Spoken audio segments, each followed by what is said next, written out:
What's going on, everybody, and welcome to episode 38. I am your host, Marcus, and in this episode, we are talking about an experience in fasting. Now, this is one of the tools that I've talked about. I may have even made a YouTube video on this long ago when I first started YouTube, but it's a very good tool to have in your toolbox, something I've used periodically over the past 2 years especially when it started really getting popular. Now it's kind of just more of the norm. But I wanted to bring it back up because it's something that I'm starting to do more again. And I want to keep the podcast more relevant to the personal development things that I have been doing in my life. And that way you can go along with me on this journey. And that's essentially what this podcast is for. It's going along on this journey with me to develop yourself. I share my experiences in hopes to help you, give you perspective, or give you resources that can help you ignite the change that you want in your life. And I try to do that with different tools, different perspective, different interviews with other people that have made changes in their lives in hopes to help you. And today, I want to share that experience with fasting because a lot of times I know it's been very popular with the fitness community. I know it's been very popular with even mindfulness and being there and understanding. And something I talked about when I started my whole underdog experiment way back, and I think it was November I started or December last year. And in there, I had a pillar called body and mind, and essentially fasting would fall under there. And so I'm trying to re-look at my pillars and add everything under the pillars and start again focusing on that stuff. Now, I did heavily focus a lot of stuff on mindset because that does matter. But this fasting is something that I think everybody should incorporate. Again, I'm not a doctor or a physician, so you need to talk to your doctor or physician. And fasting isn't for everybody, right? I think there's a lot that you need to understand before you do it. I'm the kind of person that wants to dive deep into something, get a good understanding of it, and then just implement it from that point. I don't like getting stuck in the weeds and try to figure out every little detail, because a lot of times those details really don't even matter. It is how you experience it, how you tweak it to make it work for you. Now, being said, a lot of things you shouldn't just brush off. A lot of things you should attempt, you should try. Again, I'm not a physician, so you do need to come at things with a good understanding what you're doing before you just jump right in.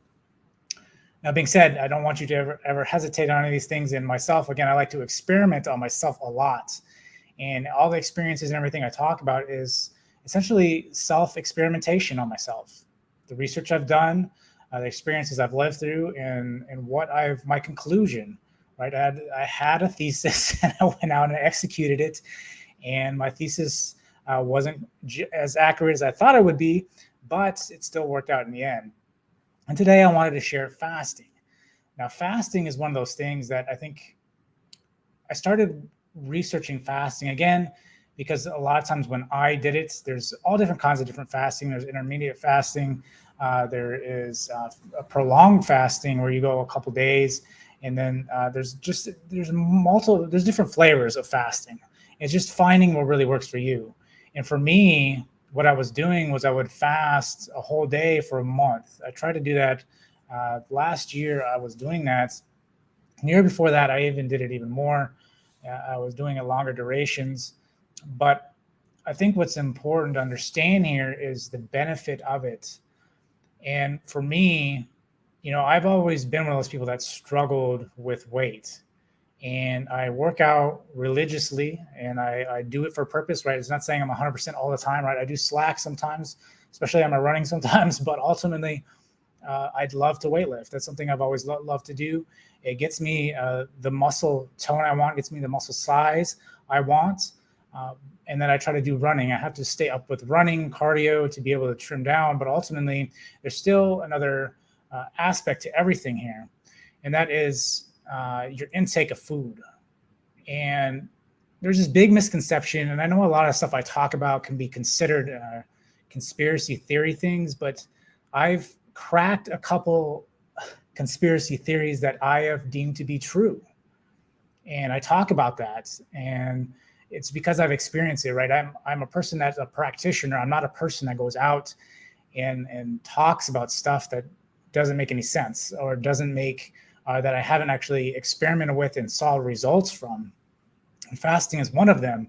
Now, being said, I'm plant-based, right? It's not saying I don't eat 100% plant-based all the time. I would say about a good anywhere between 70 and 90% of the time is always plant-based. Aside from that, right? Just give or take in the cycles I go through, because some cycles I become a little lazy and I just started relying a little bit too much on processed stuff, and sometimes I don't, and sometimes I make sure I cook all the time. And so, being said, and I can see the big difference, right? It's a night and day difference when I'm closer to 100% than when I'm not. And so, but I have to be aware of these things, and to be aware of these things, you have to be mindful of different things. But the ultimate tool here that can help you, not only in mindfulness and being aware and putting yourself in tune with your body, not just in your mind, but just in your body, right, is fasting. And if you just think about it in general. We go our whole lives and we've been fed this idea that you have to have, 3 meals in a day plus snacks in between. And we've been fed this. But why have we been fed this? We've been fed this idea because someone is trying to sell something to you, right? So you have to understand that people want you to be a consumer so that you can have sales, right? And being in that industry, you have to continue to push product out to people. And if people aren't buying it because they feel that they're not sexy enough, because they feel that they want to be the best performer out in football or whatever the case is, or just to have a good day or to be happy or whatever the case is, buy this X product, right? And so, being said, we have to realize on how efficient the body is, right? Breakfast is essentially breaking fast, right? So understand that you are breaking fast.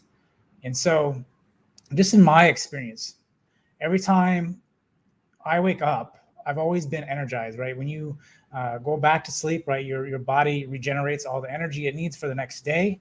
And so you're re-energized in the morning. And what's the first thing we are taught as kids is that you need to have a breakfast, but you're breaking fast at that point.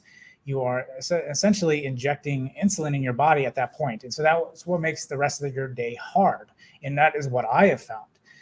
Throughout my day, it is extremely hard to not have the munchies or not be hungry for something. And so for me, for a lot of times, especially like when I work, I would skip breakfast because I would just have my coffee and have my water, and then I would just go out and then I would eat later in the day. And that was easier for me.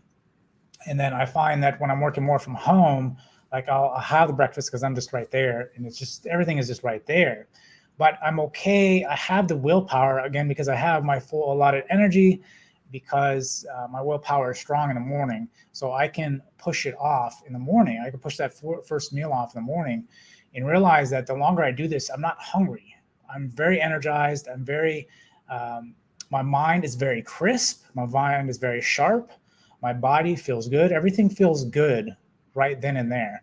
It isn't until I eat something that my insulin spikes, and then that essentially the sugar levels in your body just get spiked from that point on for the rest of the day. So you find you start getting munchy when that depletion goes down. And so for me, myself, and when it comes to fasting, again, I'm incorporating more of a fast once a week kind of thing. And I'm going to explain why, but explain one full day of fasting and then essentially have only 2 meals in a day.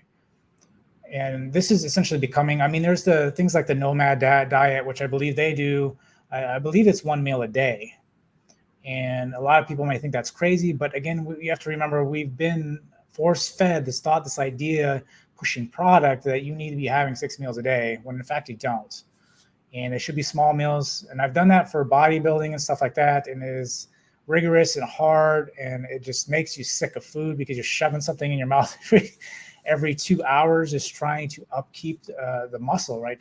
Try to keep the bigger muscle on. That being said, when I started doing fasting, I've really noticed that your body is very efficient. Like they say you need so much protein. I've read books and talked about books about protein and how that whole theory is completely shot as well. You don't need that much protein in your body. Right? Your body can produce protein if you allow it. It's if you keep ingesting stuff that it's not going to allow you to produce it on your own. And so being said, you have to get to this state essentially of ketosis, right? I talk about that you can get to it at 24 hours, but it's even better at 36 hours.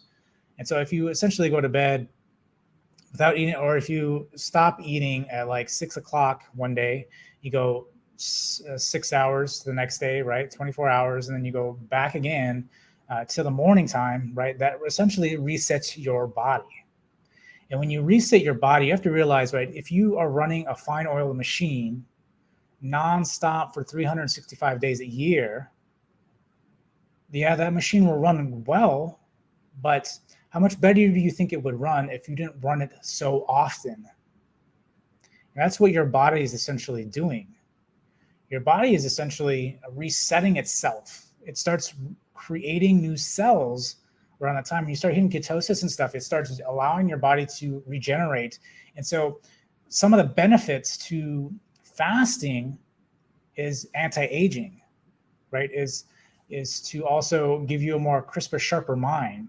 It's to also start burning fat, right? Because we don't allow ourselves to burn fat correctly. A lot of times we go on crash diets or whatever, so we deplete a lot of stuff at one time. But understanding that when you are fasting, it allows your body to reset so that insulin level isn't so spiked all the time. So if you, like I was saying that I was going to do it once a week, that essentially resets all my sugar levels in my body for the week.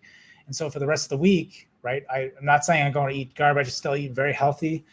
And I only eat 2 meals a day, and I try to keep it in a smaller window. So I'm kind of intermittent fasting in between as well.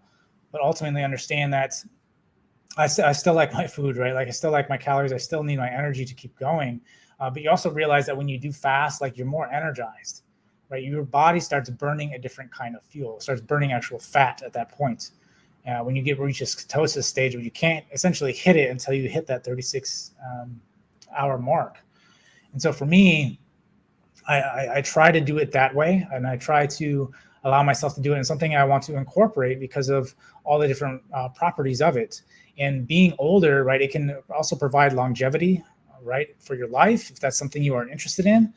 And there's a lot of people that do it, and it does help. And I've seen the difference. I think the longest I've gone is probably 2.5 days fasting. It hasn't been recently, but that was one of the times I did. And even on the third day, it was extremely hard to get through the day just because of the hunger got really strong.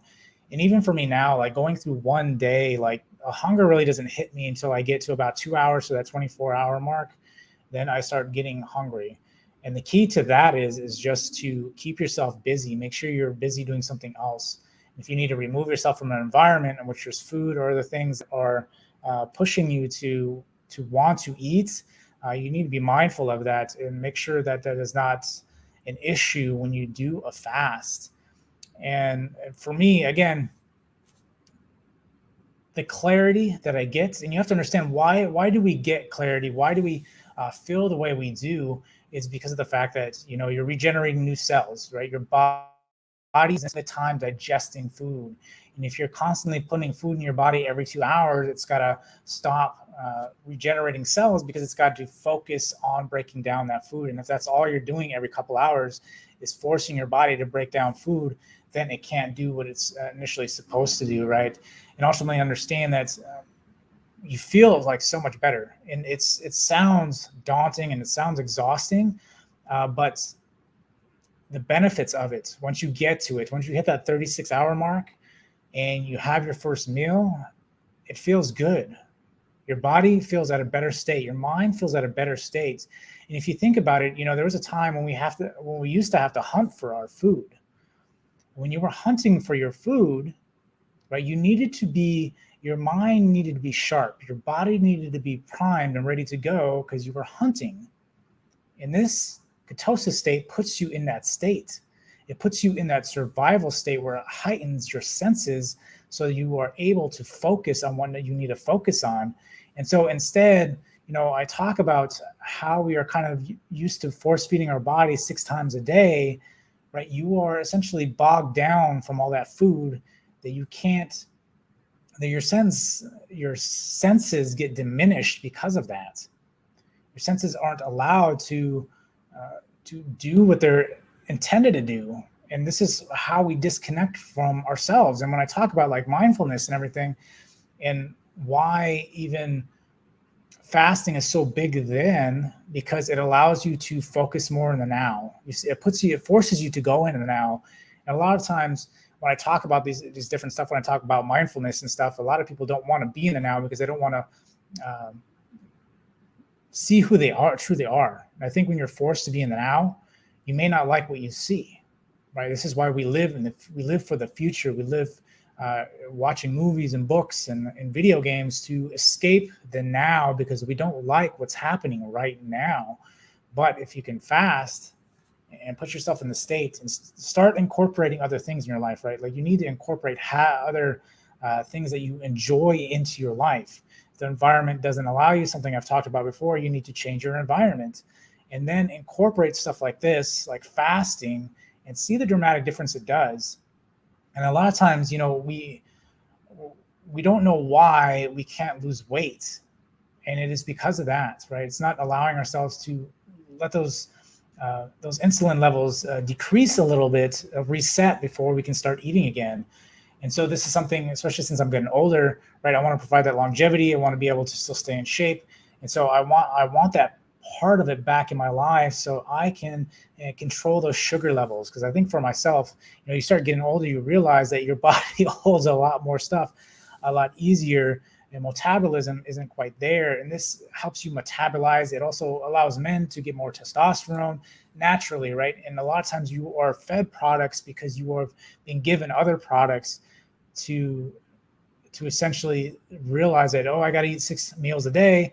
Well, here's a product to help boost your testosterone. Here's a product to help you focus better, right? When you can do all of that by just fasting once a month, right? There's different ways you can do it. I'm doing the once a week because I like the way it resets the sugar levels in the body.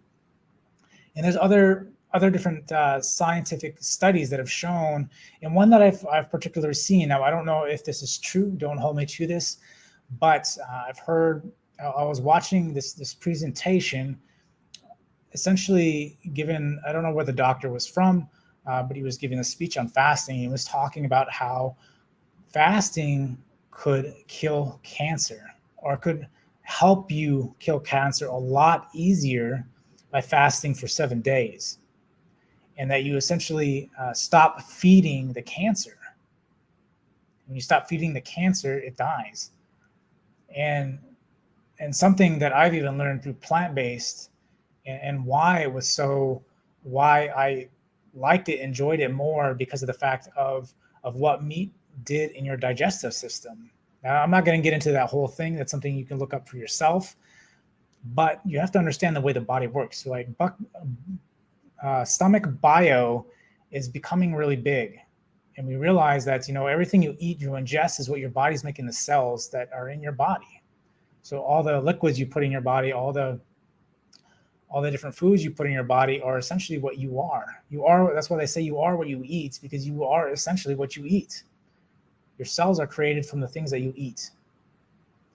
And so, being said, when you're fasting and allowing it to reset, this helps your body tremendously. It helps it focus on where it really needs to focus on, and allow it to regenerate where it needs to go. Whether that's a test booster, whether that's to sharpen your mental focus. And that's why I've always loved about fasting is the mental focus that you get. Because I've tried different kind of mental powders and pills and stuff to try to help me focus, right? I try to eat more like blueberries and stuff, which do help dramatically. And I've noticed that difference when I first transitioned into plant-based. I've noticed the dramatic clarity I had in my mind But fasting takes it to another level, right? It's like you're trying to stack your chips in the right way to become the best version of yourself. And that's ultimately what this is. It's not about telling you about, hey, you should fast because perhaps you're overweight, or perhaps you feel like you don't have enough focus, or perhaps this and that. What it is for is to make the best version of yourself, to reset your body, mindset, body, keep them one together. It tunes you into your body so you know what's going on. And I think that's one of the greatest things when you talk about self-awareness. Well, how can I get tuned into my body? Yes, mindfulness works. Yes, breathing techniques, they work. But if you can fast, that's like the ultimate tool to keep you in tune with your body, to see how your body feels and how your body reacts to certain situations. Now, again, this isn't for everybody, because I've known people that have tried to do fasting and it doesn't work. You feel like you get headaches or anything like that, you're supposed to take a pinch of salt and some water and drink that, and that will help with the headaches.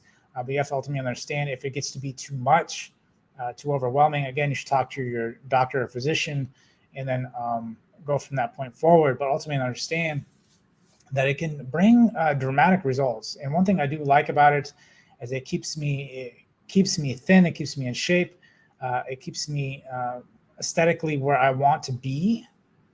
But that's just a small part of it. The biggest aspect I like about it is that it keeps my mind very sharp. And that's what I like. It causes me to focus a lot more, as opposed to, all the blood rushing to your stomach to digest more food and more food and more food every 2 hours, as opposed to focusing on what needs to be focused on during that time. And so this, again, is one of the greatest tools that I've come across, and one of the greatest things that I want to, again, start incorporating into my life and see where it takes me. Because I know in fasting, like even in a fasted state, when you start doing meditation, right, it's really allowed me to focus more on where I need to be focused, right? If you focus on the third eye, if you're focusing on the breathing, right, you get more out of the experience through fasting, doing mindfulness. You also get more out of the experience through fasting when you start doing bodybuilding, right? There's natural test boosters. If you get to that 36-hour mark, you got a natural test booster that helps you grow muscle. That's crazy to think that you can essentially starve yourself, and then you get to a point to where you start building testosterone and it helps you grow muscle, right? Not only that, but it helps you regenerate your cells, regenerate your body when you are burnt out, right? When you weightlift, when you run, cardiovascular, right? It resets all these different things, which is very nice about it. And for me, like even fasting, like I have to still do my workouts in the morning, because that's when all my energy levels are top notch. Towards the later end of the day, yes, fasting is very hard. It's still doable, but you're definitely pushing yourself through because you've already expended all your energy throughout the day. So that's something to keep in mind if you start thinking about doing fasting. If you do want to work out and stuff like that, you should be doing it in the morning if possible. That way, when you get towards the end of the day, or perhaps do it on a day off, right? If you feel like you work all day, you won't be able to. The only time you can work out is the end of the day, and that's what you want to do, right? Wait toward the weekend, then fast, and you can do your workout and stuff on the weekend, and then that helps a lot easier. And again, you only have to do it once a month. There's different ways of doing it. I highly suggest you look it up to see about which one works for you. Again, some people intermittent fast, so they have a window. They have like a 6-hour window they try to eat in. They don't, and then aside from that, they don't eat between those times. They just drink water. So being said, that is what's important. You should still do your own due diligence. A lot of different things that I do talk about, especially like fasting and stuff. I give you very high level things and stuff that I've done, because I try, whatever I talk about, I try to make it very simple. And I don't want to give too much detail, because a lot of times people will get caught in detail and they won't execute because they don't have, they want more detail.